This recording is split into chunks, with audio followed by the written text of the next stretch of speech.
No pictures. No pictures, please.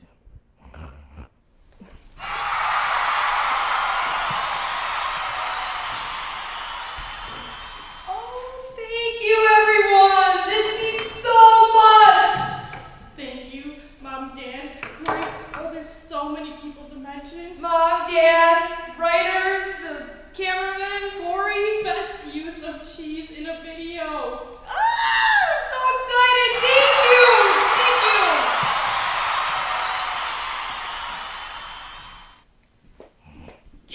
Jen, it's time to tape. Wake up. Okay. I just had a dream we were in the Emmys. Hello and welcome to Cheesehead Gardening. With Aaron and Jen. And today we're going to talk about some late summer, early fall plant care. We are going to transplant peonies because fall's a good time to do it. And what else? And I think that's about it. I think that will take up our time. And All right. if we have some time, we might fit in some recipes that we couldn't fit in last week. Yeah, Yeah. cool. All right. Okay, well, let's go for it. All right. Hey, Jen. Hey, Aaron, that's a nice shirt you have on there. Thank you. It says Divide and Conquer. My good friend Jen, you bought it for me for this episode. Since we're, dividing and conquering these peonies. All right, so first off, it's fall and it's time to divide these up. I haven't done any division on these since I've lived here for about 7 years, and they're pretty robust, so I think it's time. I hold it up with a tomato plant, that way they don't fall over, especially when they're flowering in June. So I'm going to take this off, and instead of clipping it by hand, which I made the mistake of doing 1 year, and my hand killed me for doing the whole yard, I just take my hedge clipper, and I'll show you that.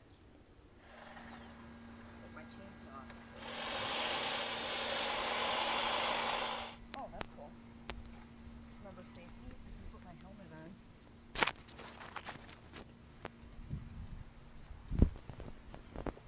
Okay, while Erin's busy digging up those peonies, I'll just watch her. But I also wanted to let you know that how she used the head trimmers to cut down the peonies.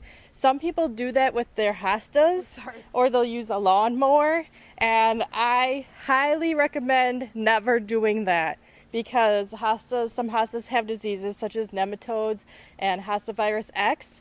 And by cutting them down with the hedge trimmers like that or a lawnmower, you can spread them throughout all of your other plants. So I would just leave the foliage there in fall, and in spring it usually just dies away and you can easily pull it up, or it usually kind of just composts into the ground. So don't worry about taking all the foliage off the hostas. Good thing it's like 100 degrees outside right now. Good thing it's super hot and I've got these stylish sandals on to Yeah. help me do this.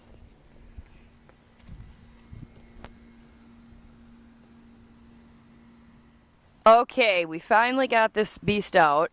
I'm sweating up a storm, and check out the bottom. These tubers are really big and deep. Look at that, huh? Look at how big these are. So this might cause a little bit of stress on the plant, but we had to separate it. Wanted to, and we'll divide this in half, and I'll probably put a little compost in with the one I put back in here, the one I bring up north. And a friend told me you can leave the tubers in the garage over the winter if you aren't sure where you're going to plant them. So I'm going to bring mine up north though and plant them right away. Okay, so I have it upside down. I'm going to take a knife and cut it pretty much in half. As you can see, some of the tubers are still in the ground, that we didn't get all of them. Jen mentioned that these still will come back, well, they should, so.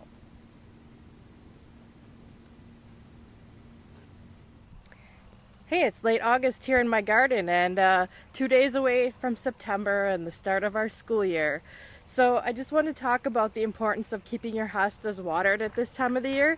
Hostas actually don't grow roots until late summer, about this time of the year.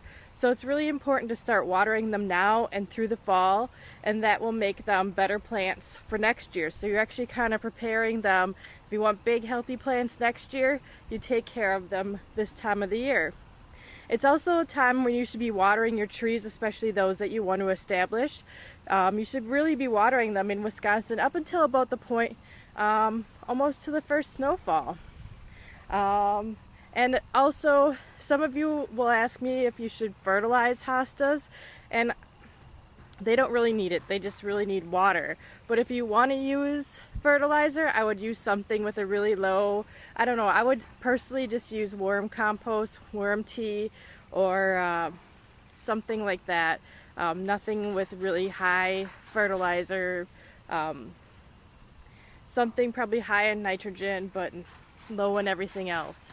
So as you notice, I'm doing overhead watering right now, which isn't always the highest recommendation because of nematodes. Nematodes can actually transfer from one plant to another through water droplets. But it's 90 degrees here today, and if I were to take the trip from the water barrel with my sprinkling can to all my hostas, it would probably take well over maybe 2 hours. So we're cheating today and using the sprinkler. And I'll do a close-up of some nematode damage on a hosta. This here is a close-up of nematode damage on a hosta. Now, nematodes are like a parasite that live inside the hosta, and they live in the roots in the winter. They hibernate, and then in the late summer, early fall, they start to show themselves. And so this is about the time of the year that they start to show. And here in Wisconsin, we've had such a hot summer, hot and wet summer, that they actually showed early. This plant here should be dug up and destroyed. There's really nothing you can do about nematodes. You can try hot water baths. You can try soaking them in a bleach solution for a certain amount of time, but really it should probably just be dug up and destroyed. Well, this is cilantro here, and it's probably a little past its prime, but you can see because it's seeded out. But cilantro is actually one of my favorite herbs, and I use it in a lot of dishes. You can use it to make a simple salsa, which is chopped up tomatoes, some cilantro, a little bit of onion, maybe some jalapeno peppers, and mix that up, and it pretty much, that's all you need for a salsa. I also use it in all kinds of cooking. I use it even when I make tacos. I throw it in my taco meat. Another salsa that I use is I'll use cilantro and the pepper or the tomatoes, and then I throw in a can of black beans, and I can really not talk today, but I throw in a can of black beans, some balsamic vinegar, and some jalapeno peppers, and some corn, and it makes a wonderful salsa that way too. It's one of my favorites, and I could eat it every single day. Okay, we are back. That was our episode of Cheesehead Gardening for this week. That's about all I can handle. Oh man, I can't believe it's, what is it, August 30th? Yeah. Today, and it's 90 degrees with a feel like temperature of 100. Yeah, and it's 11 o'clock in the morning, Yes. and I think we need a nice cold lemonade. Yeah, right now Chad's mojitos would hit the spot. Yes. All right, thanks for joining us. Thanks for joining us. Get down on it, everybody, get down on it. Ooh, there we go. And I can pretty much put my weight on it and it won't come out. And I'm pretty sure I weigh more than these tubers, but they're pretty strong and they're pretty well into the ground.